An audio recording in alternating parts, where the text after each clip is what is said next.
शालिग्राम भगवान कैसे प्रकट हुए ये कथा भी लगभग सबको पता ही होगी, लेकिन दोहरा देते हैं।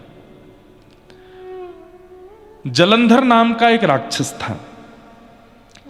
भगवान शिव के रोष से प्रकट हुआ था, क्रोध से। इतना तीव्र था कि उसको कोई सहन नहीं कर पा रहा था। तब समुद्र नारायण भगवान ने उसको स्वीकार किया, अपने अंदर समाविष्ट किया, और कालांतर में वो समुद्र से प्रकट हुआ, इसलिए वो समुद्र का पुत्र माना गया, जलंधर। लक्ष्मी जी उसकी बहन हुई, भगवान से लक्ष्मी जी का विवाह हुआ, इसलिए जलंधर भगवान का इनडायरेक्ट वे में साला भी लगता था। लेकिन भगवान पहले ही कह चुके हैं, शिव द्रोही मम दास कहावा, सोनर सपने हूं मोह न पावा। बहुत ध्यान से सुनते रहिएगा, एक एक प्रसंग, एक एक भाव। लक्ष्मी जी का भाई है, भगवान का साला है, समुद्र का पुत्र है, स्वयं महादेव के ही मस्तिष्क से प्रकट हुआ है, रोष से प्रकट हुआ है। लेकिन उसके मन में इच्छा प्रकट हो गई पार्वती जी के पातिव्रत को नष्ट करने की, और उसके लिए उसने शिव रूप धारण किया। लोग बाग भगवान पर प्रश्न उठाते हैं कि भगवान ने वृंदा के पातिव्रत धर्म को क्यों नष्ट किया।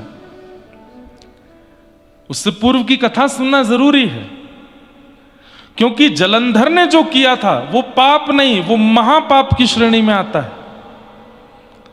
महादेव का रूप धारण करके पार्वती जी का पातिव्रत नष्ट करने के लिए चला था। पार्वती जी कौन है? अगर महादेव से जलंधर प्रादुर्भाव हुआ तो महादेव उसके पिता हैं और पार्वती उसकी मैया है। अपनी ही मां के प्रति ऐसी भावना रख के चला है, तो पहले तो पार्वती जी का पातिव्रत नष्ट करने चला, ये महापाप। उसके बाद वह स्त्री भी कोई और नहीं है, उन्हीं की स्वयं की मैया है, जलंधर की मां लगती हैं पार्वती। महा महा महा महा महापाप की श्रेणी में जलंधर पहुंच गया है। महादेव का रूप धारण करके पार्वती जी के सन्मुख गया, लेकिन पार्वती जी का सौंदर्य देख ही नहीं पाया। इतनी सुंदर पार्वती जी, वहीं मूर्छित होकर गिर पड़ा। पार्वती जी समझ गई महादेव तो नहीं है ये, मेरा सौंदर्य सब नहीं सह सकते, पर महादेव तो देवादिदेव हैं, उन पर किसी की सुंदरता का प्रभाव नहीं होता, ये कोई और ही है। मूर्छित होते ही अपने असली रूप में आया जलंधर। देवताओं ने सोच लिया कि इसने बहुत बड़ा अपराध किया है, इसको दंड मिलना चाहिए। लेकिन तभी जलंधर के जीवन में आई वृंदा, जिनका पातिव्रत ऐसा था कि कोई भी देवता जलंधर का बाल बांका नहीं कर पा रहा था। जलंधर महापापी, जलंधर अपने जीवन में बहुत कुछ पाप कर चुका है, लेकिन पत्नी के पातिव्रत के कवच से बच रहा था।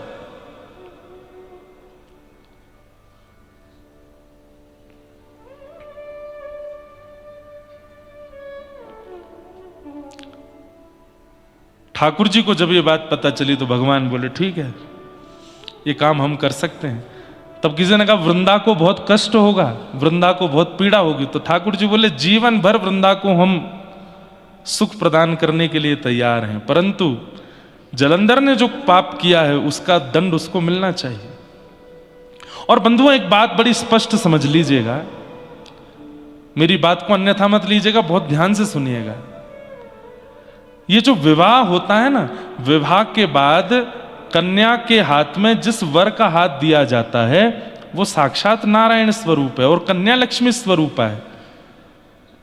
यदि कन्या उस वर के प्रति नारायण बुद्धि रख के, परब्रह्म बुद्धि रख के, पति परमेश्वर होते हैं ना, उनको परमेश्वर मान करके यदि सेवा करे और उनके प्रति कोई दोष ना रख के उनके प्रति पूर्ण समर्पण कर दे, तो भगवान कहते हैं जिस प्रकार लड्डू गोपाल की सेवा करते हैं, घर में राधा कृष्ण की सेवा करते हैं, जगन्नाथ जी की सेवा करते हैं, सेवा करते करते करते करते एक दिन मैं इतना प्रसन्न हो जाता हूं कि वह विग्रह की आवश्यकता नहीं होती, मैं स्वयं प्रकट हो जाता हूं।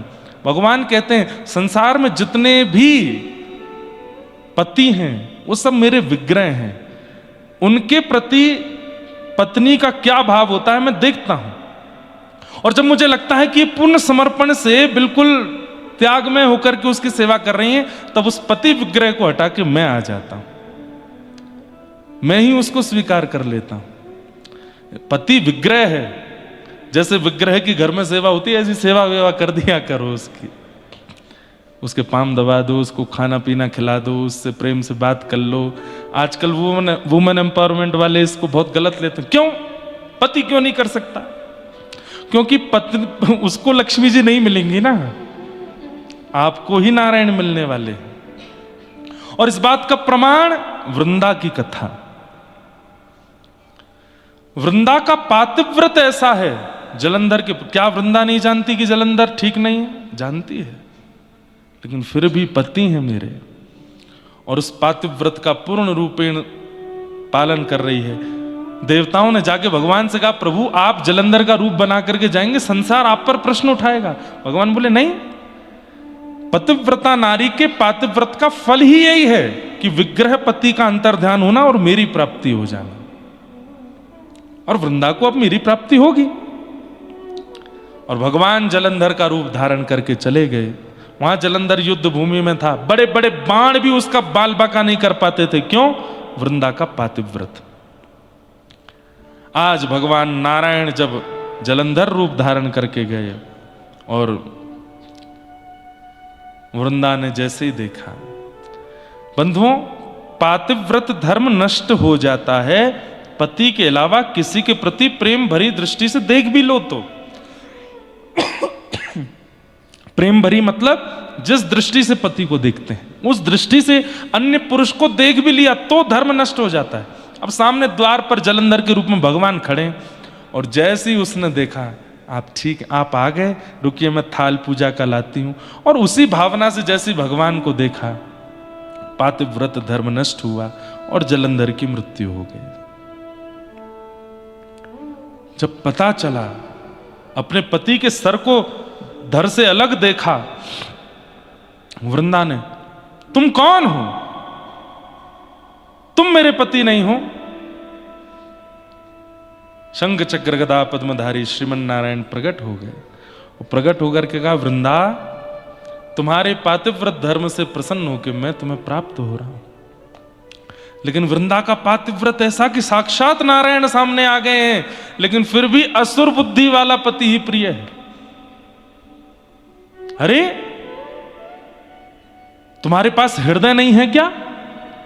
अरे हृदय की कोमलता कहां चली गई? नारायण बने घूमते हो, परमात्मा बने घूमते हो, मेरे पातिव्रत को तोड़ने के लिए आपने बिल्कुल भी यह विचार नहीं किया कि मैं कितने कष्ट पीड़ा में चली जाऊंगी। आपके पास हृदय नहीं है, पाषाण है। मैं श्राप देती हूं, आप पाषाण हो जाओ। भगवान बोले, हम पाषाण हो जाएंगे?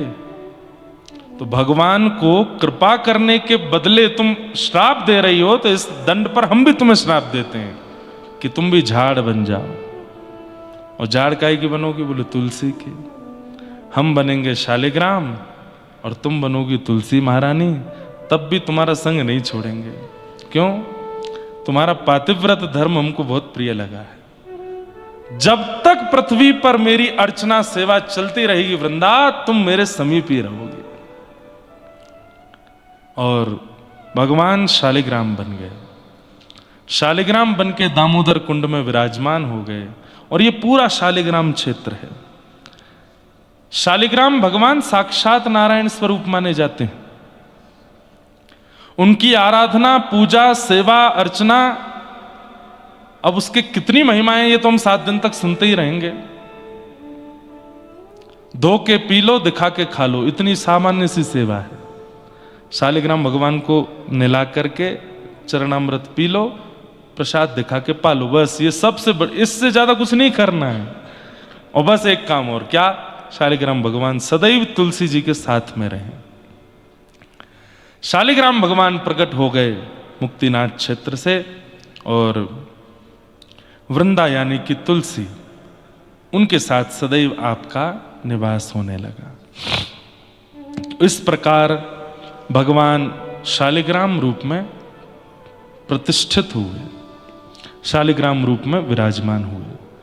अब यहां नेपाल में जो गंडकी मैया हैं, इनको कृष्ण गंडकी कहते हैं और आजकल की भाषा में काली गंडकी बोलते हैं। काली गंडकी आप देखेंगे तो गंडकी जी का जो जल भी है वो भी काला है, पर मूल नाम उनका कृष्ण गंडकी है। कृष्ण मतलब भी काला ही है, कृष्ण गंडकी। एक यहां श्वेत गंडकी भी है, एक श्वेत गंडकी है, एक कृष्ण गंडकी है। ये कृष्ण गंडकी है जो पूरे रास्ते हमको दर्शन देते आ रही थी। आप में से पता नहीं किसी ने, एक आध ने तो किए होंगे। जोमसोम जब आपने हवाई पट्टी पार करी, उसके बाद में बहुत बड़ी शालिग्राम शिला गंडकी जी में विराजमान थी। लगभग सबने दर्शन किए उस शिला के। हाँ, वो शालिग्राम शिला मैंने भी कल, और उनमें भी चक्रांकित था, चक्र विराजमान। अब ये चक्रांकित कैसे हैं, इसके पीछे भी 2-3 कथा आती हैं। पहले गंडकी जी की भी एक कथा सुनो। शालिग्राम भगवान का एक और नाम है, क्या? गंडकी नंदन। क्या नाम है? हाँ, क्योंकि गंडकी जो थी ये पूर्व जन्म में एक वैश्या थी और किसी कारणवश मजबूरी में वो कार्य हुआ होगा। लेकिन आप जब यशोदा जी का चरित्र सुनती थी, कौशल्या मैया का चरित्र सुनती थी, तो नेत्र सजल हो जाते थे। दुनिया की भावना रहती है कि वो परमात्मा मुझे प्रियतम रूप में मिले, लेकिन गंडकी जी अपने पूर्व जन्म में, मुझे नाम स्मृति में नहीं आया, कल पता चलेगा तो मैं बताऊंगा, अपने पूर्व जन्म में ठाकुर जी को यही प्रार्थना करती थी कि नाथ जय, जो सुख आपने यशोदा को दिया, जो सुख आपने कौशल्या को दिया, वो सुख मुझे भी दो, मैं भी आपको गोद में खिलाऊं। तो भगवान प्रसन्न हो गए। प्रसन्न होकर प्रकट होकर बोले, आपने इतनी अच्छी कामना करी है मैया, मैं वचन देता हूं। बोले क्या? कौशल्या मैया के गर्भ से तो एक बार आए हम, देवकी मैया के गर्भ से तो एक बार आए हम, लेकिन आपकी गर्भ से हम बार बार प्रकट हुआ करेंगे। कालांतर में हमारे रास विहार के समय, ध्यान से सुनिए, जब हम किशोरी जी के साथ रास विहार कर रहे होंगे, जब हम सियाजू के साथ रास विहार कर रहे होंगे, रास करते करते करते करते करते करते जब हमारे श्रम जल यहां, इसको गंडूश बोलते, वैसे कुल्ला मतलब मुंह भर के ऐसे कुल्ला करना, उसको गंडूश कहते हैं। पर इस क्षेत्र में जब पसीना आवेगा, प्रश्वेत आवेंगे, और वो जब यहां से गिरेंगे, गाल से नीचे जो बिंदु गिरेगा वही आपका रूप होगा। गंड क्षेत्र से प्रकट हुई, इसलिए उनका नाम है गंडकी। भगवान के गालों से उनका प्रादुर्भाव है। ये वही है जो पूर्व जन्म में भगवान को कह रही थी कि हमारे लिए पुत्र बनो, और ठाकुर जी बोले हम आपके लिए पुत्र रूप में शालिग्राम बन के आएंगे, और मैया आपकी ही कल कल लहरों में हम झूलते रहेंगे, कभी इधर कभी उधर, कभी ऐसी झुलाती रहना हमको, हम आपकी ही गोद में रहेंगे।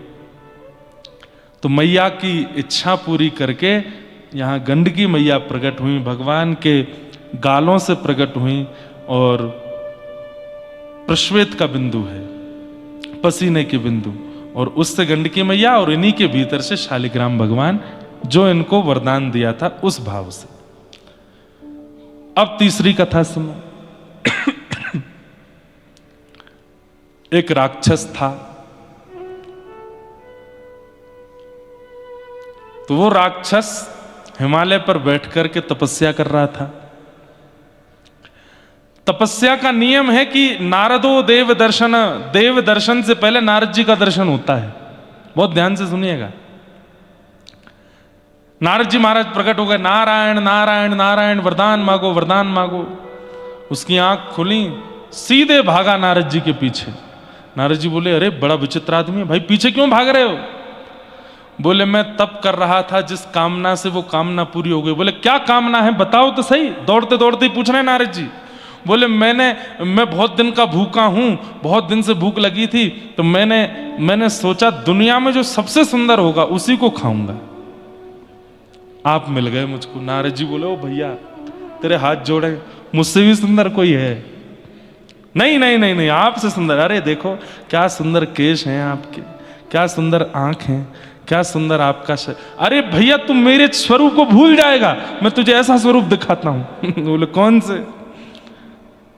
लेके गए उसको बद्रिकाश्रम, और वहां शंख चक्र गदा पद्मधारी श्रीमन नारायण विराजमान। बोले वो देखो। जैसे ही उस राक्षस ने देखा, राक्षस ने कहा, बोले हाँ ये तो आपसे भी ज्यादा सुंदर है, मेरे तो मुंह में पानी आ गया इनको देख के, अब मैं इनको खाऊंगा। जैसे ही भगवान को खाने के लिए दौड़े, भगवान बोले रुक जा भैया, क्या कर रहे हो? बोले मैं खाऊंगा, मैंने तपस्या की थी, पहले नारद जी बढ़िया लगे, उनसे बढ़िया आप हो, और आपसे बढ़िया दुनिया में कोई हो नहीं सकता। ठाकुर जी बोले देखो मैं तुमको रोकूंगा तो नहीं, तुम खाना चाहो तो खा लो, पर इतनी सारी सिद्धियां, योगनियां और देवी देवता मेरे चारों तरफ रहते हैं कि तुमने मेरे शरीर का स्पर्श भी किया ना तो जल के भस्म हो जाओगे, इसलिए खाना बहुत दूर की बात है। मेरी इच्छा कैसे पूरी होगी? मेरी तपस्या विफल हो जाएगी। नहीं तो बताओ तो इसको खाऊं? नारद जी हाथ जोड़े पीछे खड़े हैं। मुझे बताइए क्या कर सकता हूं? तो भगवान बोले तुम चिंता नहीं करो। बोले क्या, कैसे होगा? बोले तुम एक देखो, तप करके तुमने परमात्मा को ही खाने की इच्छा रखी है तो ये अपराध किया है, और इस अपराध के कारण तुम एक कीड़ा बनोगे, और कीड़ा बन के तुम पहुंच जाओगे गंडकी में, और वहां जब जब मेरा स्वरूप तुमको मिलेगा, अनेक पत्थर होंगे उसमें, लेकिन और किसी में तुमको स्वाद ही नहीं आएगा। सबसे सुंदर शालिग्राम शिला, वो जैसी मिलेगी तुम उसको काटा करोगे, खाया करो, खूब प्रेम भर के हमको खाओ, बढ़िया सुंदर चक्र आकृति बनाओ, गणेश आकृति बनाओ, शिव आकृति बनाओ, जगन्नाथ आकृति बनाओ, जैसे तुम्हारा मन करे खाते रहना। तो वही राक्षस कीड़ा बन के गंडकी में आ गया, और किसी पत्थर को नहीं खाता है वो केवल शालिग्राम भगवान के पास जाता है, और उनके भीतर जाके कहीं कहीं नृसिंह बना देता है, कहीं कहीं चक्राकृति बना देता है, कहीं पर राम दरबार, हमारे पूज्य मल्लुपीठ वाले महाराज जी की सेवा में राम दरबार है शालिग्राम भगवान में, गणेश आकृति बन जाती है, शिव आकृति बन, ऐसे आकृतियों से युक्त सुंदर सुंदर शालिग्राम भगवान की सेवा भी करता है और अपनी पेट पूजा भी करता है। एक ये कथा, इसलिए चक्राकृति बनती है। और एक बड़ी अद्भुत कथा, यहां नेपाल में एक स्थान है त्रिवेणी घाट, वहां त्रिवेणी घाट को कहते हैं कि यहां पर गजेंद्र त्रिवेणी धाम, वहां पर घाट और धाम एक ही बात नहीं हुए? अच्छा, तो वहां पर गंडकी मैया है ना, हाँ, तो नदी के तट पे तो घाट ही हो जाता है। तो त्रिवेणी धाम में किसी कल्प में गजेंद्र मोक्ष की लीला हुई थी, और कहते हैं कि जैसे ही वहां पर श्रीमन नारायण भगवान प्रकट हुए, और गजेंद्र मोक्ष की कथा आपने सबने सुनी है, नहीं सुनी होगी तो हम थोड़ी थोड़ी सुनाएंगे। गजेंद्र का उद्धार करने के लिए जब भगवान ने सुदर्शन चक्र को छोड़ा है, तो यहीं त्रिवेणी धाम पर उस सुदर्शन ने गजेंद्र के पैर को मुख में लिए बैठे ग्राहक के मुख को विदीर्ण किया, और इतने क्रोध में आ गए सुदर्शन जी कि भगवान के भक्त को इतना क्रोध दिया, उनका वेग शांत नहीं हुआ, और पूरी गंडकी चलते चलते चलते वो दामोदर कुंड तक चलते रहे। इस बीच में जितनी भी शालिग्राम शिलाएं आईं, सबका सुदर्शन जी ने स्पर्श किया, और उन सब में सुदर्शन आकृति प्रकट हो गई, इसलिए वो चक्राकृति शालिग्राम है। यह भी एक कथा बताई जाती है। कुल मिलाकर के आप जिस धाम तीर्थ में बैठे हैं ये सामान्य नहीं है, और ये भी हमने सुना है कि दामोदर कुंड में आप तुलसी पत्र हाथ में लेकर के जैसे ही पधराते हैं, शालिग्राम भगवान अपने आप आकर के श्री तुलसी जी का स्पर्श कर लेते हैं। अब ये तो वहां जाके देखेंगे, अनुभव करेंगे कैसे है, क्या है। शालिग्राम का अर्थ क्या होता है? शाली का मतलब होता है, अब कई लोग शालेग्राम बोलते हैं, कई शालिग्राम बोलते हैं, पर जो भी कहें इसका अर्थ क्या है? समस्त देवताओं का समूह जहां विराजमान है उनको शालिग्राम कहते हैं। सारे देवता विराजमान हैं उनके अंदर। किसी का आवाहन, जैसे गऊ में किसी का आवाहन नहीं करना पड़ता, सब देवता उसके अंदर विराजमान हैं, ऐसी शालिग्राम भगवान। सारे देवता जिसके अंदर विराजमान हैं वही शालिग्राम। अब एक अंतिम बात पे आऊं मैं, फिर उसके बाद महात्मा कह के विश्राम करेंगे। विश्व में जहां कहीं भी आप भगवान का दर्शन कर रहे हो, अगर वो शालिग्राम निर्मित हैं तो उन सबका जन्म स्थान मुक्तिनाथ धाम है, वो यहीं से ही गए हैं। बद्रिकाश्रम में बद्री विशाल भगवान शालिग्राम स्वरूप है, कहीं ना कहीं से पूर्व में वे भी मुक्तिनाथ धाम से गए। श्री जगन्नाथ महाप्रभु के हृदय में जीवित शालिग्राम है, जीवित शालिग्राम विराजमान है, जो कि पहले नील माधव भगवान थे और उनकी विस्तार से कथा हम सुनाएंगे जून में, 28, 29, 30 जून जगन्नाथपुरी में। वे शालिग्राम भगवान भी यहीं से गए। हमारे तिरुनारायण तिरुपति बालाजी वे भी शालिग्राम स्वरूप हैं। हमारे श्री रंगनाथ भगवान जो कि दक्षिण में विराजमान है, उनका तो पूरा मंदिर ही शालिग्राम का है, वे भी यहीं से गए हैं। वृंदावन के राधा रमण लाल वे भी यहीं से गए हैं, श्री राधा रमण लाल भी यहीं से ही गए हैं। श्री गोपाल भट्ट गोस्वामी जी, आप श्रीरंगम में वेंकट भट्ट नाम के एक ब्राह्मण थे, उनके पुत्र हैं श्री गोपाल भट्ट जी। वेंकट भट्ट जी श्री रंगनाथ भगवान की सेवा करते थे, और एक दिन रंगनाथ भगवान की सेवा करते करते आपने जब पीछे देखा दर्शनार्थियों में उत्ताल नृत्य कर रहे थे चैतन्य महाप्रभु, उनके रूप को देख करके वेंकट भट्ट जी बड़े प्रभावित हुए और उन्होंने निवेदन किया, कहां से आए भगवान? तो कहा कि हम बंगाल से आए हैं, जगन्नाथपुरी से आए हैं। बोले हमारे घर चलिए ना, प्रसाद आदि पाइएगा, वहीं निवास कीजिएगा। तब श्री चैतन्य महाप्रभु वेंकट भट्ट जी के यहाँ गए और उन्हीं के छोटे पुत्र हैं श्री गोपाल भट्ट। उन्होंने जैसे ही चैतन्य महाप्रभु को देखा, बस मन लग गया। चैतन्य महाप्रभु ने गोपाल भट्ट जी को अपनी गोद में बिठाया, खूब स्नेह प्रेम दिया। गोपाल भट्ट जी को पता नहीं क्यों ऐसा लगा कि मेरे सर्वस्व मुझे मिल गए हों। छोटी अवस्था में भी उनको ही देख रहे हैं, उन्हीं को पकड़ रहे हैं, उनके पास ही बैठ रहे हैं। अगले दिन चैतन्य महाप्रभु ने इच्छा प्रकट की कि अब मैं आगे की यात्रा पर जाऊं। तो वेंकट भट्ट जी ने कहा, भगवान कैसे जाएंगे? बोले क्यों? बोले चातुर्मास प्रारंभ हो गया, अब तो 4 महीना रहना पड़ेगा। तब 4 महीने आप वहीं रहे और श्री गोपाल भट्ट गोस्वामी जी को पूर्ण रूपेण भक्त बना दिया। 4 महीने आप तो रहते थे, गोपाल भट्ट जी वहीं आगे बैठ जाते थे, कभी उनको कुछ शिक्षा देते, कभी उनको कुछ बताते, कभी उनको कुछ समझाते। 4 महीना बाद ऐसी स्थिति हो गई जैसे मां के बाजार जाने पर बालक रोता है, ऐसे श्री गोपाल भट्ट जी रोने लगे। लेकिन चैतन्य महाप्रभु बोले, तुम चिंता मत करो, कुछ दिन अध्ययन करो, अध्ययन करने के बाद माता पिता की सेवा से निवृत्त होकर तुम वृंदावन चले जाना, और समय समय पर हम संदेश भेजते रहेंगे। 12 वर्ष गोपाल भट्ट गोस्वामी जी और माता पिता के पास रहे। फिर माता पिता के भगवत धाम गमन होने के बाद श्री गोपाल भट्ट जी वृंदावन आए, और वृंदावन में रूप सनातन गोस्वामी, जिन्होंने गोविंद देव और श्री मदन मोहन जी को प्रकट किया, वे भी चैतन्य महाप्रभु के शिष्य थे। उनके संग रह करके थोड़ी और वहां भक्ति भजन भावना की। चैतन्य महाप्रभु के एक दिन पत्र आया जगन्नाथपुरी से, और श्री गोपाल भट्ट जी को उन्होंने आज्ञा की कि अब हम चाहते हैं कि आप अपने भजन का फल चखो। कैसे? बोले अब वृंदावन से मुक्तिनाथ की यात्रा करो, श्री मुक्तिनाथ धाम जाओ और वहां जाकर के श्री मुक्ति नारायण भगवान का दर्शन करना। वहां के समस्त पर्वत जो हैं बंधुओं, ये सामने एक पर्वत है, उनको संभवतः धवलगिरी पर्वत कहते हैं, धवलागिरी, क्योंकि वो श्वेत है। और ये पीछे जो है नीलगिरी पर्वत है।